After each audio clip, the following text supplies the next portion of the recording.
किसी अक्लमंद इंसान ने कहा है कि दौलत आपको आज़ादी तो दे सकता है, मगर दौलत को पाने के लिए उसके पीछे भागना गुलामी की ही एक निशानी है। अगर आप हमारे चैनल पर नए हैं तो सब्सक्राइब करना ना भूलें। दोस्तों, 2021 में आई द ड्यून मूवी को सही से समझने के लिए आपको इसकी थोड़ी बहुत जानकारी होनी चाहिए। ड्यून की कहानी आज से कई हजार साल बाद की है, जब इंसान इतने आगे बढ़ जाते हैं कि वो पूरे यूनिवर्स को ही अपना घर बना लेते हैं। ड्यून की कहानी में बहुत से एलिमेंट्स का यूज किया गया है जो ह्यूमन हिस्ट्री और नेचर को दर्शाता है। इसमें पॉलिटिकल, इकोनॉमिकल और इकोलॉजिकल एलिमेंट्स के साथ साथ कल्चरल और रिलीजियस एलिमेंट्स का भी यूज किया गया है। ये 1965 के सेम ड्यून नामी नॉवल पर बेस्ड है, जिसे फ्रैंक हर्बर्ट ने लिखा था, और ये one of the best science fiction novel मानी जाती है। ड्यून की कहानी कुछ यूं है कि आज से कई हजार साल बाद इंसान अलग अलग प्लैनेट्स पर आबाद हो जाते हैं, मगर एक सिस्टम जो खत्म नहीं होता वो है प्यूरल लॉर्ड्स का सिस्टम। मतलब कि अथॉरिटी हमेशा ही दौलतमंद लोगों के पास होती है। ऐसे ही एक एम्परर होता है जिसका नाम शद्दाम द फिफ्थ है। वो सारे यूनिवर्स पर रूल करता है। मतलब जहाँ जहाँ भी इंसानों ने प्लैनेट्स आबाद किए हैं, वक्त के साथ साथ कुछ इंसान इवॉल्व भी हो चुके हैं और साइंस की फील्ड में भी काफी डेवलपमेंट हुई है। खैर, जो एम्परर था उसने एक ऐसा प्लेनेट ढूंढ निकाला था जो था तो एक डिजर्टेड प्लेनेट, एक रेगिस्तान की दुनिया, मगर वहाँ पर एक ऐसा सब्सटेंस पाया जाता था जिसे वहाँ के नेटिव लैंग्वेज में तो मेलांग कहते, मगर मूवी में द स्पाइस के नाम से है। ये सब्सटेंस रेगिस्तान में पाया जाता है और ये इतना रेयर है कि ये यूनिवर्स में सिर्फ इसी प्लेनेट पर है। इस सब्सटेंस की खासियत ये है कि ये स्पेस ट्रेवल में इस्तेमाल होता है। इससे इंटरस्टेलर ट्रेवल करना पॉसिबल है। तो जितना ज्यादा ये लोग यूनिवर्स को एक्सप्लोर करेंगे, इतना ही ये ताकतवर होते जाएंगे। तो स्पाइस को पाने के लिए बहुत लड़ाइयाँ हुई है। अब एम्परर से नीचे कुछ फ्यूडल फैमिलीज भी थी, ऐसी वेल्थी फैमिलीज जिनके पास अपनी आर्मी होती थी और प्लेनेट भी उनका अपना ही होता था। तो ऐसी ही दो बड़ी फ्यूडल फैमिलीज थी। एक तरफ थे द हाउस ऑफ हार्कोनेन और दूसरी तरफ द हाउस ऑफ अट्रीडीज। अब एम्परर ने पिछले 80 साल से अराकस का कंट्रोल द हाउस ऑफ हार्कोनेन को दिया था। वो वहाँ रेगिस्तान में अपनी बड़ी बड़ी मशीनरियाँ चलाते, यानी हार्वेस्टर्स, और रेगिस्तान में स्पाइस को कलेक्ट करते और आगे वो उसे एम्परर और बाकी एम्पायर्स को बेचते। मगर ये काम आसान नहीं था। इस प्लेनेट पर 3 बड़े खतरे थे। सबसे पहले तो अराकस प्लेनेट डिजर्टेड है, बहुत ही गर्म और लगभग रेगिस्तान। यहाँ बहुत गर्मी होती है और पानी बहुत कम मिलता है। यहाँ पर अगर सरवाइव करना है तो किसी सेफ प्लेस में, और अगर बाहर जाना है तो इसके लिए एक स्पेशल सूट है जो इंसान के पसीने और बाकी फ्लूइड्स को फिल्टर करके पानी बनाता है और वो उसे दोबारा इस्तेमाल कर सकता है पीने के लिए, तभी वो अराकस पर जिंदा रहेगा। दूसरा सबसे बड़ा खतरा यहाँ के नेटिव लोगों से है, जिन्हें फ्रीमैन कहते हैं। वो लोग यहाँ बहुत सालों से यहाँ है, उनकी नस्लें यहाँ आबाद थी, यहाँ तक कि इस प्लेनेट के वातावरण और स्पाइस को उन्होंने अडॉप्ट भी कर लिया है, इसलिए उनकी आंखों का रंग नीला होता है। अब फ्रीमैन इतने वेल्थी नहीं थे, इसलिए वो इस प्लेनेट पर चुप चुप कर रह रहे थे। हालांकि उन्होंने बहुत कोशिश की कि वो आउटसाइडर्स को यहाँ से भगा सके और अपने प्लेनेट को वापस पा सके, मगर आउटसाइडर्स के पास ताकत ज्यादा होती थी, इसलिए वो उन्हें हरा नहीं पाए। तो अक्सर फ्रीमैन और यहाँ जो आउटसाइडर्स आते, मतलब स्पाइस इकट्ठा करने, उनके बीच लड़ाइयाँ होती। अब तीसरा और सबसे बड़ा खतरा अराकस के ऑर्गेनिज्म से है, जिसे नेटिव तो शाही उलूद कहते हैं, मगर बाकी सबके लिए वो सैंड वॉर्म है। ये रेगिस्तान में रहते हैं और ये साइज में बहुत ज्यादा बड़े हैं, इतने बड़े कि ये कई हार्वेस्टर्स को निगल सकते हैं। ये सैंड वॉर्म्स रेत के नीचे ही रहते हैं, जैसे पृथ्वी पर समंदर में व्हेल्स या बड़ी मछलियाँ, और ये डिसिंक्रोनाइज आवाज को सुनते हैं उसकी तरफ अट्रैक्ट होते हैं। इसलिए स्पाइस को कलेक्ट करना खतरनाक है, क्योंकि अक्सर जब बड़ी बड़ी मशीनरी रेगिस्तान में चलती है तो वो एक आवाज पैदा करती है और उसी आवाज से ये वॉर्म्स इसकी तरफ अट्रैक्ट होते हैं और कभी कभी हार्वेस्टर को निगल लेते हैं। इसीलिए स्पाइस को कलेक्ट करना खतरनाक है, क्योंकि अराकस पर वही जिंदा रह सकते हैं जो शक्तिशाली हो। अराकस कमजोरों को निगल लेता है। आई होप कि ये जानकारी काफी होगी इस कहानी को समझने के लिए। अब हम मूवी की स्टोरी पर आते हैं। तो शुरुआत होती है अराकस प्लेनेट को दिखाते हुए। बैकग्राउंड में एक लड़की की नरेशन चल रही होती है कि सालों से हार्कोनेन फैमिली अराकस से स्पाइस ले जा रही है और अब वो इतने अमीर हो गए हैं कि एम्परर से भी ज्यादा दौलत उनके पास है, मगर वो हमेशा यहाँ आतंक मचाते हैं और यहाँ के नेटिव को मारते रहते हैं। अब सीन शिफ्ट होता है अट्रीडिस के ग्रह पर। ये साल 10,191 है, मतलब कि ये बहुत आगे की कहानी है, हमारे सोच से भी आगे की। खैर, हमें इस कहानी का मेन कैरेक्टर पॉल नामी लड़का दिखाया जाता है, जो असल में ड्यूक यानी द हाउस ऑफ अट्रीडिस का जो एल्डर था उसका बेटा है। पॉल की माँ यानी ड्यूक की वाइफ का नाम लेडी जेसिका है। ये एक नोबल और रिच फैमिली है। इनके पास अपना प्लेनेट है, अपनी आर्मी है। खैर, अब चूंकि ये फ्यूचर की कहानी है तो शुरुआती सीन में ही हम जान पाते हैं कि इंसान ने कुछ अलग तरह की पावर सीख ली है, मगर हर कोई ये नहीं सीख पाता। जैसे जेसिका को एक एंशिएंट लैंग्वेज आती है, मतलब आप कह सकते हैं एक टेलीपैथिक पावर, जिसमें बिना आवाज निकाले वो दूसरों के माइंड को कंट्रोल कर सकते हैं कुछ समय के लिए और उनसे कुछ भी करवा सकते हैं। तो इस पावर को जेसिका ने सीखा था और जिनसे सीखा था वो सभी औरतें होती है। उनका एक अलग रोल है इस कहानी में और जेसिका ने ये सब अपने बेटे पॉल को भी सिखाया था। अब पॉल के साथ कुछ अजीब हो रहा है। उसे काफी समय से अराकस और एक लड़की के बारे में सपने आ रहे हैं, जिस वजह से वो काफी परेशान है। खैर, आगे हम देखते हैं कि एम्परर की तरफ से द हाउस ऑफ अट्रेडिस को ये ऑर्डर मिलता है कि वो अराकस पर जाएंगे और एम्परर के लिए स्पाइस इकट्ठा करेंगे। हालांकि इस परिवार से पहले हार्कोनेन वहां थे, मगर किसी वजह से उन्हें वो प्लेनेट छोड़ना पड़ा और अब ये जिम्मेदारी अट्रेडिस को दी जाती है। अब मजबूरन ड्यूक को ये ऑर्डर मानना पड़ता है और वो अराकस पर शिफ्ट होने के लिए मान जाता है, मगर एक बात जहन में रखे कि हार्कोनेन और अट्रेडिस एक दूसरे के दुश्मन हैं। हालांकि ये कजन है, मगर फिर भी इनकी आपस में नहीं बनती। अब ड्यूक को इस सब के पीछे ये भी पता था कि ये एक साजिश है, क्योंकि हार्कोनेन बहुत ताकतवर है। उनका यूं अराकस ग्रह से जाना और अट्रेडिस को अराकस देना कुछ खास हजम नहीं होता उसे। अब हम दो और कैरेक्टर से मिलते हैं, एक ड्यूक का आर्मी जनरल गर्नी और दूसरा उनका एक वफादार पायलट सोल्जर डंकन। ड्यूक ने डंकन को एक मिशन पर भेजा था, क्योंकि उसे पहले ही अंदाजा हो गया था कि एम्परर शदाम उन्हें अराकस देगा। इसलिए उसने डंकन को फ्रीमैन यानी अराकस के नेटिव लोगों पर जासूसी और उनसे दोस्ती करने भेजा था। वो भी लौट आता है और पॉल को वो काफी पसंद था। वो उसके साथ अराकस पर सबसे पहले जाना चाहता था, क्योंकि उसने एक सपना देखा था जिसमें डंकन मारा जाता है। मगर डंकन सपनों पर नहीं, हकीकत पर यकीन रखता था। मगर पॉल के सपने कोई सपने नहीं होते थे, बल्कि वो विजन्स होते थे। पॉल अपने पिता से भी इजाजत मांगता है, मगर वो उसे समझाता है कि बेटा, हम एक साथ ही जाएंगे अराकस पर। साथ ही वो अपने बेटे पॉल को जिम्मेदारियों के बारे में भी बताता है कि मैं कभी भी एक लीडर बनना नहीं चाहता था, मगर वक्त आने पर आपको ये करना ही पड़ता है। और आगे पॉल को भी द हाउस ऑफ अट्रेडिस की जिम्मेदारी लेनी पड़ेगी। उसे अपने ब्लड लाइन को सुरक्षित रखना है, क्योंकि अब ड्यूक को अंदाजा हो चुका था कि इस फैमिली को अब पॉलिटिकल खतरा है। सीन द हाउस ऑफ हार्कोनेन पर शिफ्ट होता है, जहां हम कहानी के दो और अहम कैरेक्टर से मिलते हैं। एक बैरन, जो असल में लीडर है द हाउस ऑफ हार्कोनेन का, और दूसरा उसका भतीजा ग्लोसो। हम देखते हैं कि वो गुस्से में बैरन के पास आता है कि आखिर अट्रेडिस को अराकस क्यों दिया जा रहा है, हमारी इतने सालों के मेहनत के बाद क्यों।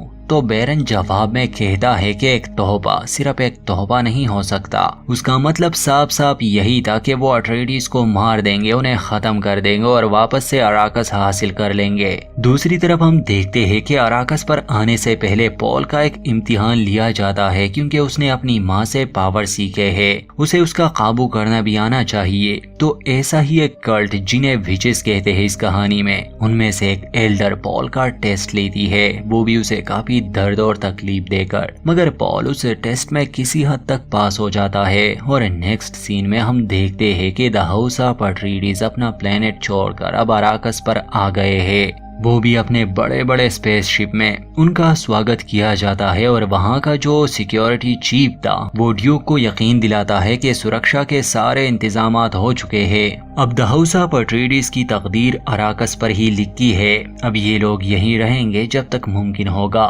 यहाँ पर एक ऐसा शहर बनाया गया था जो सैंडवर्म से भी महफूज था और लोग यहाँ रह सकते थे। यहाँ से पूरे अराकस को कंट्रोल किया जाता था। अब आते समय वहाँ के नेटिव बार बार पॉल और जेसिका को देखकर एक वर्ड दोहरा रहे थे, वो था लिसन अल गाइब। असल में यहाँ एक मसीहा की भविष्यवाणी है जो यहाँ आकर अराकस को इन आउटसाइडर से आजाद करेगा और नेटिव को वापस से अपनी धरती मिल जाएगी जिसे वो पैराडाइज कहते हैं। तो वो पॉल को ही वो मसीहा मान रहे थे, मगर जेसिका अपने बेटे को समझाती है कि इनके बहकावे में मत आना बेटा, ये सदियों से इस बात पर यकीन रखते हैं मगर आज तक इन्हें कोई मसीहा नहीं मिला। इसके बाद सभी को शहर में लाया जाता है और ड्यूक और उसकी फैमिली को एक महफूज इमारत में। ड्यूक सुरक्षा को और मजबूत करने का ऑर्डर देता है और जेसिका अपने लिए एक ओल्ड मेड को चुनती है जो असल में यहाँ की नेटिव थी। वो अपने साथ एक खंजर भी लाई थी जो सैंडवर्म की बॉडी पार्ट से बनाया गया था, क्योंकि ये औरत भी पॉल और जेसिका को अपना मसीहा ही मान रही थी।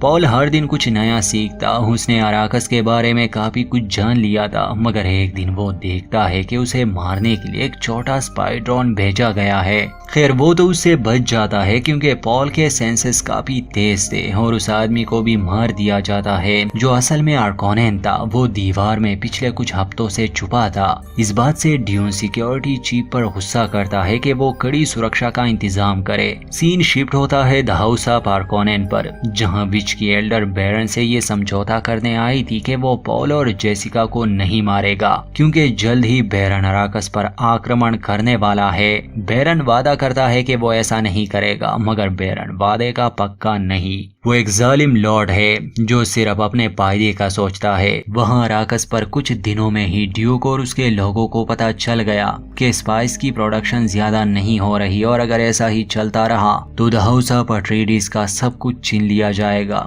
इसलिए ड्यूक खुद डेजर्ट में जाने का कहता है कि मैं हार्वेस्टर्स को खुद देखना चाहता हूँ। कुछ समय बाद डंकन भी लौट आता है क्योंकि अब वो ब्रेमेन से मिला हुआ है। असल में ड्यूक को अंदाजा हो गया था कि एक बड़ी जंग होने का खतरा सर पर मंडरा रहा है और ये जंग सारे एम्पायर्स में होने वाली है। कोई ना कोई नए एम्परर के लिए लड़ेगा। इसलिए वो अराकस के नेटिव को अपने साथ शामिल करना चाहता था क्योंकि उनके पास एक पावर है जिसे द पावर ऑफ डेजर्ट कहते हैं और डंकन वही कर रहा था। अब डंकन के साथ फ्रीमैन का एक लीडर भी आया था क्योंकि खुद ड्यूक उससे बात करना चाहते थे। उसका नाम स्टिलगार्ड था। ड्यूक जब उसे बताता है कि मैं जानता हूँ सालों से तुम्हारे लोगों पर अत्याचार हो रहे हैं, हार्कोनेन ने तुम्हें बहुत नुकसान पहुँचाया है, मगर हम ऐसा नहीं करेंगे, हम दोस्ती का हाथ बढ़ाने आए हैं। स्टिलगार्ड जवाब में कहता है कि ये हमारा ग्रह है, तुम लोग आते हो, स्पाइस ले जाते हो और बदले में कुछ नहीं देते, बल्कि हमारे प्लेनेट पर कब्जा किया हुआ है। मगर ड्यूक उससे समय मांगता है। स्टिलगार्ड वहां से चला जाता है। इस प्लेनेट पर लाखों फ्रीमैन है जो अगर एकजुट हुए तो अराकस को वापस पा सकते हैं। अगले दिन हम देखते हैं कि ड्यूक, उसका बेटा और गर्नी खुद हार्वेस्टर को देखने जाते हैं रेगिस्तान में, वो भी डॉक्टर काइन के साथ जो कि एक इकोलॉजिस्ट है। वो सभी को सूट के बारे में बताती है और रेगिस्तान पहुंचकर वहां के हालात के बारे में कि क्यों स्पाइस की प्रोडक्शन कम है। वहां एक हार्वेस्टर स्पाइस कलेक्ट कर रहा था मगर थोड़ी ही देर में वहां सैंडवर्म आ जाता है। वो लोग उसे ऑर्डर देते हैं कि जल्दी यहाँ से निकलो, मगर तकनीकी खराबी की वजह से वो हार्वेस्टर को नहीं निकाल पाते। इसलिए ड्यूक अपने ही चॉपर में कुछ लोगों को बचा लेता है, मगर इसके लिए उन्हें लैंड करना था। खैर वो लोग हार्वेस्टर में से वर्कर्स को तो निकाल लेते हैं क्योंकि वॉर्म करीब आ रहा था। असल में वो आवाज की तरफ ही अट्रैक्ट होता है, मगर इस बार जब पॉल स्पाइस को थोड़ा सा इनहेल करता है उसे कुछ हो जाता है जैसे उसे नशा सा हो गया हो। वो खुद को नहीं बचा पा रहा था, मगर गर्नी किसी तरह उसे बचा लेता है। शहर पहुंचने पर ड्यूक अपने बेटे पर गुस्सा करता है कि तुम्हें क्या हो गया था। उन लोगों को बचाते समय वो देखते हैं कि वो सैंडवर्म हार्वेस्टर को निकल जाता है। अब आप सोचोगे कि आखिर ये लोग इन वॉर्म्स को खत्म क्यों नहीं करते, तो असल में ये स्पाइस यही वॉर्म्स प्रोड्यूस करते हैं। अगर इन्हें खत्म किया तो स्पाइस भी खत्म हो हो जाएगा।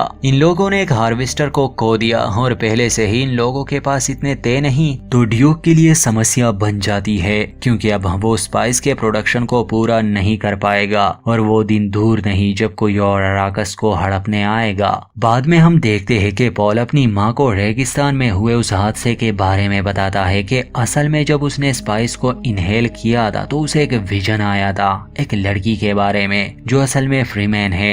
उसमें पॉल का कत्ल भी हुआ था, मगर बाद में उसने कुछ ऐसे विजन्स भी देखे जहां एक बहुत बड़ी जंग में वो हिस्सा लेने वाला है और वही लड़की उसके साथ है, बल्कि अब पॉल के साथ फ्रीमैन की एक पूरी फौज है। अगली रात ही हम देखते हैं कि अट्रेडिस का जो फैमिली डॉक्टर था वो उन्हें धोखा देता है और शहर के शील्ड को तोड़ देता है। वो पॉल और जेसिका को भी पकड़वाता है और खुद ड्यूक को भी, क्योंकि उस रात आर्कोनेंस की फौज हमला करती है। डॉक्टर बताता है कि वो अपनी वाइफ के खातिर ये सब कर रहा है क्योंकि बैरन के पास उसकी वाइफ है। आर्कोनेन को सब कुछ वापस पाने में देर नहीं लगती क्योंकि वो कायरो की तरह पीछे से वार करते हैं। पॉल और जेसिका को एक चॉपर में बिठाकर यहाँ से दूर ले जाया जा रहा था क्योंकि विच से किया वादा बैरन नहीं तोड़ सकता था। वैसे भी रेगिस्तान में उनकी मौत तो होनी ही थी, मगर बीच रास्ते में ही पॉल और जेसिका अपने पावर्स का इस्तेमाल करके खुद को छुड़ा लेते हैं। द हाउस ऑफ अट्रेडिस को गिरा दिया गया था, मगर उस डॉक्टर ने एक काम किया था कि उसने ड्यूक के मुंह में वायरस रख दिया था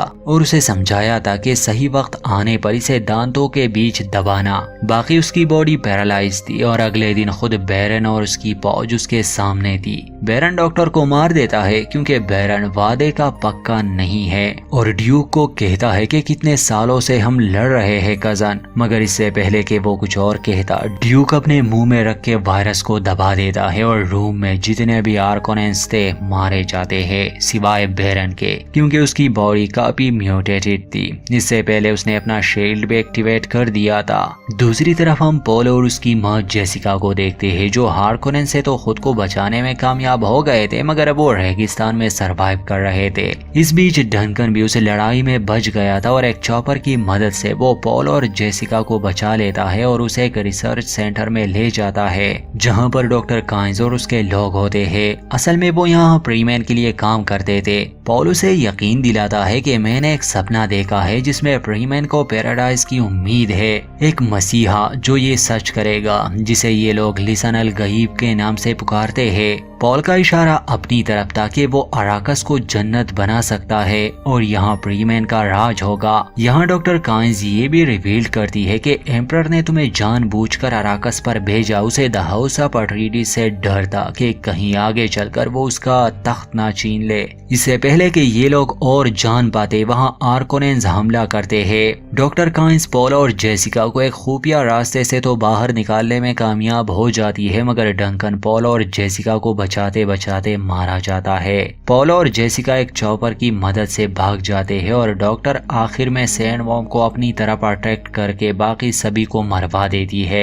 दूसरी तरफ हम पॉल और जेसिका को देखते हैं। रेगिस्तान में कुछ आगे जाने पर उनका चॉपर एक रेतीले तूफान में क्रैश हो जाता है, इसलिए वो आगे का सफर पैदल ही तय करने लगते हैं। मगर अब डॉक्टर काइंस ने उन्हें सूट दे दिए थे तो उनका सरवाइव करना आसान हो गया था। अब पॉल को फ्रीमैन की दुनिया में जाना था क्योंकि अब द हाउस ऑफ अट्रेडिस का वारिस सिर्फ पॉल है और उसे ही अपने पिता का बदला लेना है।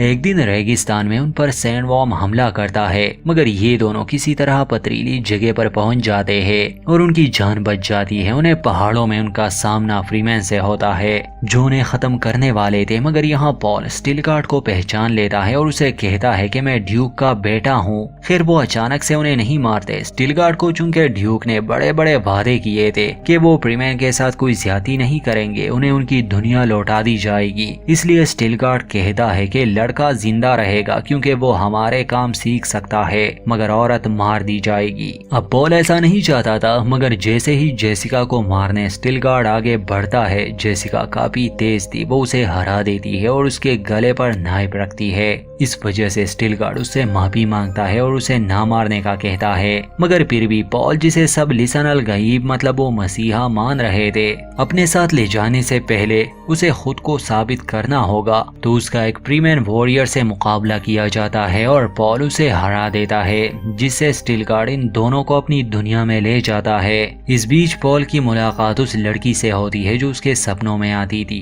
और वो लोग डिजर्ट पावर को भी देखते हैं, क्योंकि ये प्रीमैन उन सैंडवर्म्स की सवारी कर रहे थे, उन्हें कंट्रोल कर रहे थे। और यहाँ से पॉल का असली सफर शुरू होगा। आगे चलकर एक बहुत बड़ी लड़ाई होगी अन्याय के खिलाफ, मगर ये कहानी यहीं तक थी और इसके आगे के पार्ट्स वार्नर ब्रूस वाले जरूर लाएंगे, क्योंकि ये कामयाब मूवी थी। उम्मीद है आपको हमारी एक्सप्लेनेशन पसंद आई होगी, तो चैनल को सब्सक्राइब करना ना भूले, वीडियो को लाइक कर दे और जुड़े रहिए।